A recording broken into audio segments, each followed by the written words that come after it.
This is a first for Loyola, but from the looks of the celebrating, you think these people have a lot of practice. I was over there most of the day, and what a great time.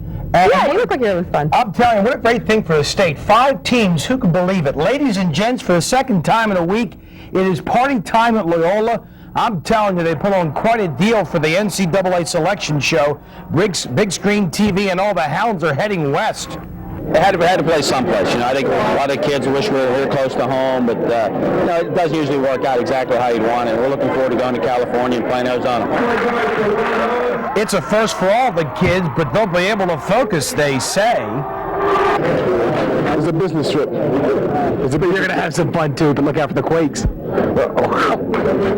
Quakes, I don't know about all that, but the rain is going to be rocking it. They were kicking back, enjoying some buffet food at the Naval Academy earlier tonight. The Middies making travel plans for Ogden, Utah, and a fight with Missouri.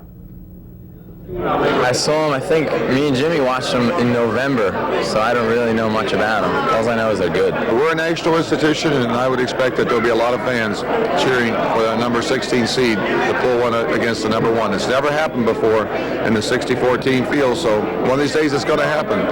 Maybe we'll be lucky enough to have something happen good to us. And pretty much a scaled-down celebration at Maryland. First off, the student body's on spring break, and the Terps were on the bubble, but they'll play St. Louis in Wichita. I didn't even see it. I had my eyes closed and I had my head down, and I was just playing the guard that really get in. I heard Mario jump up, and I knew it was it. And that's the first time I really got the reaction from Mario all year. Couldn't bear to watch. As for the number 1 seeds in the field, how about North Carolina, Purdue, Arkansas, and Missouri? And the tourney is top-heavy with teams from the Big Ten. 7 squads are going. The Big East with 6. The ACC has 5 in.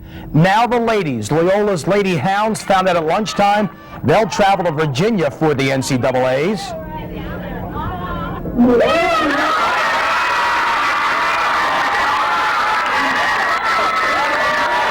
How tough sitting there waiting through a couple of the different regionals? I'm telling you, I had asked the kids a couple times, did we really win the whole tournament? Were we really getting in? I really thought we were going to be in the East, but it doesn't matter to us. I mean, we don't care. We're in there, and we'll play whomever. I think I know more than anyone on this team. Just the changes that have gone on throughout my 4 years, and it's unbelievable. I wonder if anybody's sleeping tonight over at Loyola. I don't think anybody's canceled any of the classes yet. And they were handing out a couple of NCAA dance tickets downtown this evening. A battle of the Carolinas for the MEAC men's crown. NC-A&T came to play versus South Carolina State. The runner from Tyrone Price, here is your final. South Carolina State, they'll get Arkansas, or actually A&T gets Arkansas in the tourney. The MEAC Women's Championship trophy is going home with the Aggies of Carolina A&T. They beat Howard in this afternoon's title game. That was Keisha Wilson. A great 3 days. I hope everybody had a great time here in Crabtown. You know, I think the best story that I ran into at that tourney is the dynamic duo behind the Coppin State women's team. Here's more. Now I'm tired of getting on you and looking like a fool because I'm trying to get you to play. Tori Harrison has always been and will always be a winner.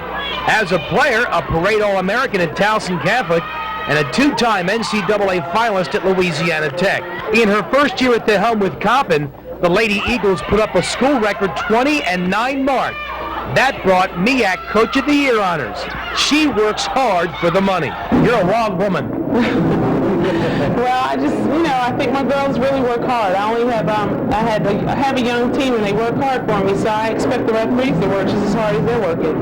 And sometimes I don't think they are. The Zebras have gotten an earful this year. A loss of 7 seniors to graduation pretty much did Coppin in. With today's loss, the Lady Eagles closed out at 6-21. But if there's one fan who's going to always be in the head coach's corner, it's this guy, her brother. Lawrence is 8 years older, a pretty good ball player himself in the ACC at Wake Forest.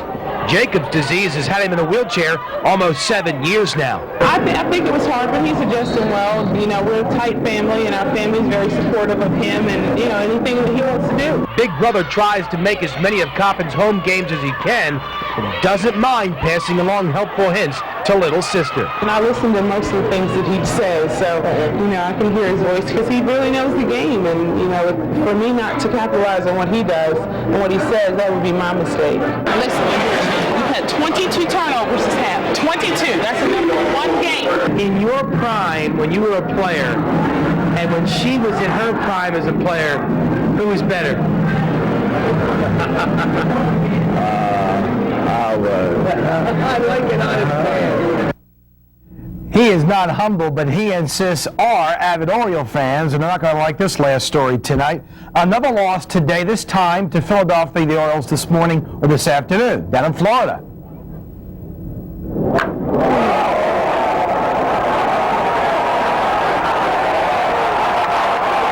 That is Mike Lieberthal with a shot off of Todd Froworth. It came in the 8th, snapped the 6-6 game. Birds now 2-9 in exhibition play, and you guys, I've got some payola for you, a Loyola hat and a shirt. We get to keep this You stuff? can fight over this stuff, although I don't think the shirt. Hey, Rob, you want the hat or you want the shirt? We'll talk about it in a minute. Are you a little Irish? You already got your green on there? Going to the dance. A lot of green around town. St. Patrick's Day may not be till Thursday, but this next story is sure to put you into the Irish spirit after this look at tonight's winning lottery numbers. Has grown into an annual event a lot bigger than that. We're talking about the Maryland Hunt Cup. I was there. Worthington Farms, the host spot for the so-called Kentucky Derby of steeplechase racing since 1922. The event actually started in 1894, skipping just 2 years during the Second World War. This year's centennial figured to be big. In years gone by, as many as 5,000 have turned out to watch the Hunt Cup races. This year, that number down just a tad because of the threat of rain. On the agenda for those who did come, watch the race and party. Judge this crowd by some of the wheels they came in on. This is your first Cup experience, so what do you think so far?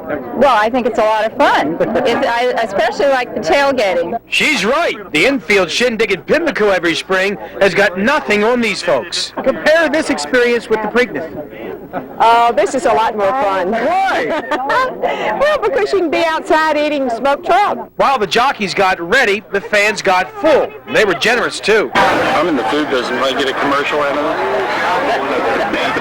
It's great. I would never. Biggest strawberry in town. You're the mother of a jockey in the race. What kind of thrill is that? Well, it's sort of nerve-wracking because you know it's really a difficult course, and you know that they probably their chances of going down are pretty great. So you worry about that. The 4-mile 22 jump course did send 3 riders to the turf. No serious injuries. Jack Fisher, following in the footsteps of his dad and an uncle, won the race aboard Revel Stoke. The Maryland Cup special tradition not lost on him. I think if you look back, the family tradition of this course, you can see a lot of people out here today whose fathers rode in it, grandfathers rode in it, or they own horses or train horses, and their family's been doing it for generations. Molly Fisher, proud of her son tonight, and another cup in the books. $1,000 in prize money. Mr. Fisher gets a large chunk of that. To this moment, I still have no idea what it was I ate today at the course, but it was good. But was that your limo we saw parked there on the lawn? No, it was Verge's. Yeah. Right. In the next lifetime. There's a note for you about what's coming up on the Sunday.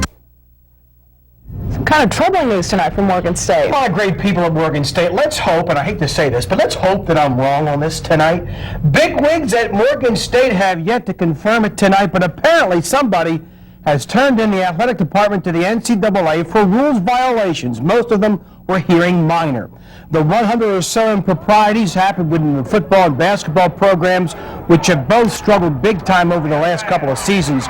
Both alleged to have used ineligible players, and one source says former Hoops head coach Michael Holmes may have taken airline tickets earmarked for non-traveling players and handed them over to friends and boosters of the team. As for reaction, Holmes has been quoted, says there's no truth to these allegations.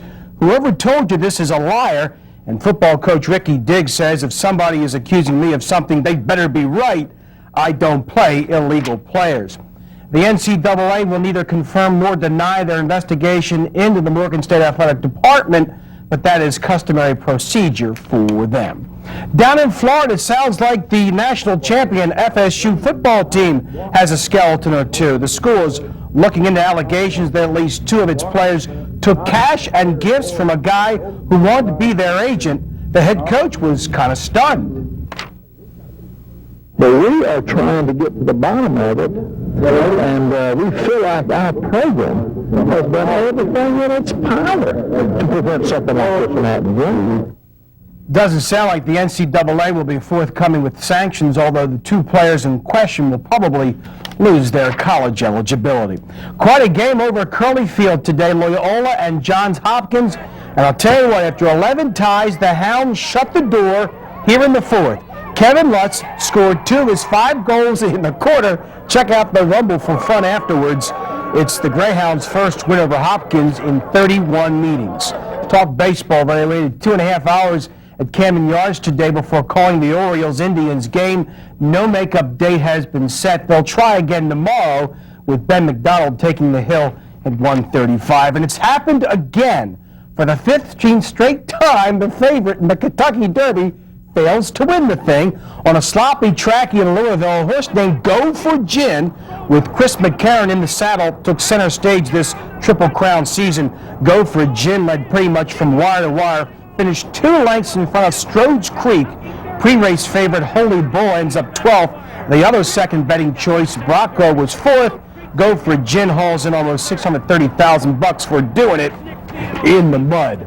Major shocker in the NBA playoffs. The Sonics are out. They are done for the season. Denver has pulled off the unthinkable. They win the series. The Sonics actually send today's game to overtime here when Kendall Gill scores with a half a second left. But in OT, it was all Nuggets. For the first time ever, a number 8 seed has knocked off a number 1. Stanley Cup playoffs. The Caps are still alive. Watch Dale Hunter. The pass to Joey Juneau, and he knows what to do with it. They tallied 3 goals in a 7-minute span. The Caps win 4-2. Game 5 will happen Monday in New York. And all you boxing fans out there wondering about Mount Airy's Simon Brown, he's defending his WBC Super Welterweight crown tonight against Terry Norris. Remember, he beat Terry Norris back in December. Norris couldn't believe it. He's out for revenge tonight. The information tomorrow in the morning. Settle down. You sound like Don King. With the bad team. All right, thanks, Bob. That's it for now. We'll see you later. Good night.